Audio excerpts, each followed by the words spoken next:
हर हर महादेव।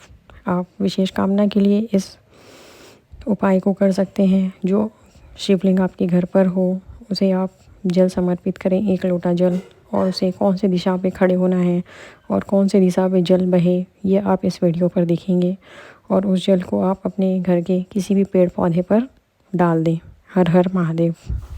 जो शिवलिंग होता है उस शिवलिंग के आसपास कहीं पर भी बैठ जाओ जहां से जल बहता है, बस उस स्थान को छोड़कर। पर विशेष जल चढ़ाने का स्थान कहां से बताया गया?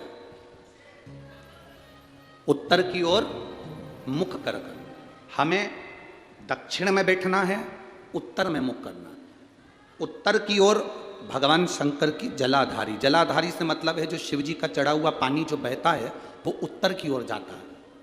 तो हम कहां बैठते हैं? बोलो बोलो जम के, दक्षिण की ओर। मान लो शिव जी का पानी इधर जा रहा है तो तुम्हें इधर बैठना है, शिव जी का पानी इधर जा रहा है तो तुम्हें इधर बैठना है।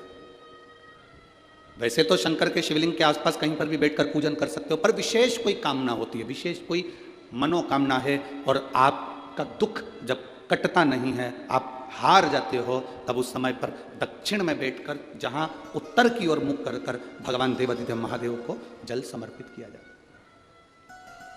उत्तर दिशा में ऐसा क्या है कि शंकर जी का जल उत्तर की ओर जाता है?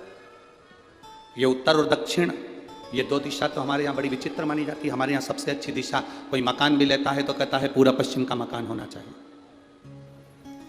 कोई मकान ले, पूर्व का मकान हो, पश्चिम का मकान हो। कोई दुकान ले तो कहते हैं पूरा पश्चिम का मकान दुकान हो। पर मेरा वो घरदानी तो उत्तर दक्षिण का आनंद लेता, उत्तर दक्षिण। ऐसा दक्षिण दिशा में ऐसा क्या है कि शंकर जी का चढ़ा हुआ जल दक्षिण में ही जाता है? यहां तक शिव महापुराण की कथा कहती है, मान लो आपके घर में छोटा सा शिवलिंग है, आपके घर में छोटा सा शिवलिंग है, उस शिवलिंग को आपने थाली में रख लिया। थाली में रखने के बाद में गूंज रहा है आवाज, थाली में रखने के बाद उस थाली में शिवलिंग को रख लिया, आपने उसको स्नान कराया। थाली में भी अगर शिवलिंग रख रहे हो तो उस शिवलिंग का जो दिशा है वो उत्तर की होना चाहिए। भले आप मंदिर में पूरा पश्चिम में बैठे हो, आपके घर का मंदिर तो पूरा पश्चिम में ही होगा, आपके घर का मंदिर कहाँ होगा? पूरा पश्चिम में। पर शिवलिंग की दिशा कहाँ रखना है? उसकी जलाधारी की दिशा कहाँ रखना है? जम के बोलो जरा, उत्तर। आप मंदिर में पूरा पश्चिम में बैठो, आपके घर के मंदिर में आप पूरा पश्चिम में बैठ के पूजन करो, क्योंकि आपका मंदिर पूरा पश्चिमी होगा। ऐसा कोई घर नहीं जिसके घर के अंदर मंदिर पूरा पश्चिम में नहीं है। आप पूरा पश्चिम में बैठो, पर शिवलिंग को थाली में भी रखो तो उसकी जलाधारी उत्तर की होना चाहिए। आपने अगर स्नान कराया है, शंकर भगवान के शिवलिंग का जल जो आप लेकर जा रहे हो विसर्जन करने के लिए, शिवलिंग का चढ़ा हुआ पानी जो भगवान को हम घर में स्नान कराते हैं, भगवान को घर में नहलाते हैं, स्नान का जो जल होता है उसको हम ले जाकर जब वृक्ष में डालते हैं, उस समय पर शंकर का घर में चढ़ा हुआ जल जब हम ले जाकर उसको डालते हैं वृक्ष में, अगर आपका ध्यान उत्तर की ओर है, आपका मुख उत्तर की ओर है, भले आप जल डाल रहे हैं पर मुख यदि आपका उत्तर की ओर है तो आपकी मनोकामना पूर्ण होती ही है, ये निश्चित है।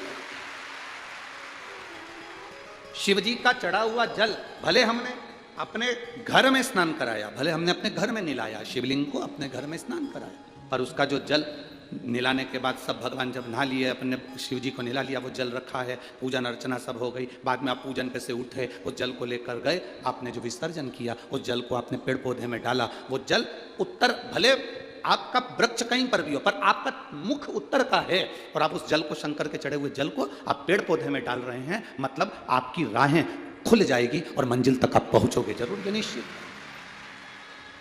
ये निश्चित था। किस किस के घर में शिवलिंग है? हाथ उठाओ जरा, सबके यहाँ है, रखिए। समझने वाली बात है, ये आज की कथा में, जलगांव की कथा में ये प्रसंग निकला है तो आपके जीवन की सार्थकता रखने वाला। उत्तर की तरफ मुंह करके आप जल चढ़ाएं, आपकी मनोकामना पूर्ण होगी। विशेष कामना है, बहुत दिन से पूर्ण नहीं हो रही है, वो अब पूर्ण होगी। हर हर महादेव। भगवान आपकी मनोकामना जल्द पूर्ण करे। हर हर महादेव। हर हर शंभू। श्री शिवाय नमस्तुभ्यम। Please subscribe my channel, share the video.